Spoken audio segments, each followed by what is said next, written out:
ہسٹوفولوسیس جانوروں کا پاؤں موڑ کر بیٹھ جانا۔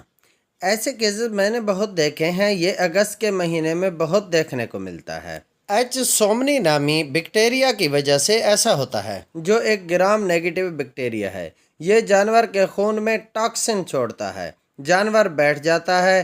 جتنا اٹھانے کی کوشش کرو گے جانور اتنا ہی خراب ہوتا رہتا ہے۔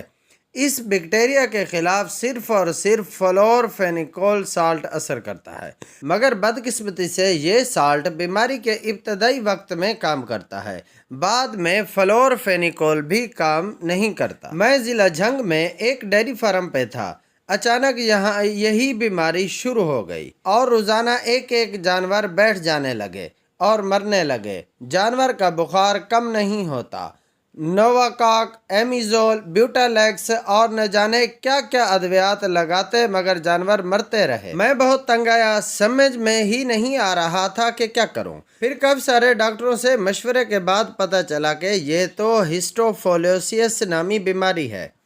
تب سے اس کو ابتدائی اور شروعات کے وقت فلورفینیکول لگانا شروع کیا۔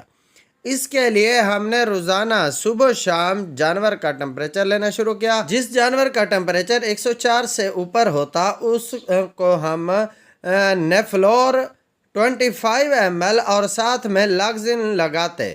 2 انجیکشن لگانے کے بعد جانور فٹ رہتا۔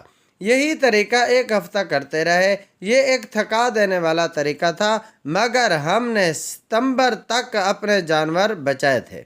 میں نے پورے کیریئر میں اس بیماری سے اور منہ کھر سے زیادہ ذلیل کرنے اور تھکانے والا مرض نہیں دیکھا۔ شاید اب لمپی سکن اس سے زیادہ تھکانے والا مرض ہو۔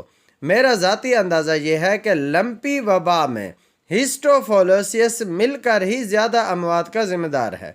اس لیے میں ڈاکٹر حضرات کو فلورفینیکول کا مشورہ دوں گا کہ دوسرے اینٹی بائیوٹک کے ساتھ اس کا بھی استعمال کریں۔ 3 days سکنس اور ایچ سومنی کی علامات میں تھوڑا سا فرق ہوتا ہے، جو کہ صرف اور صرف ایک تجربہ کار ڈاکٹر ہی تشخیص کر سکتا ہے۔ امید کرتا ہوں کہ میری آج کی ویڈیو آپ کی پسند آئی ہوگی۔ ملتے ہیں نیکسٹ ویڈیو میں، تب تک کے لیے اللہ حافظ۔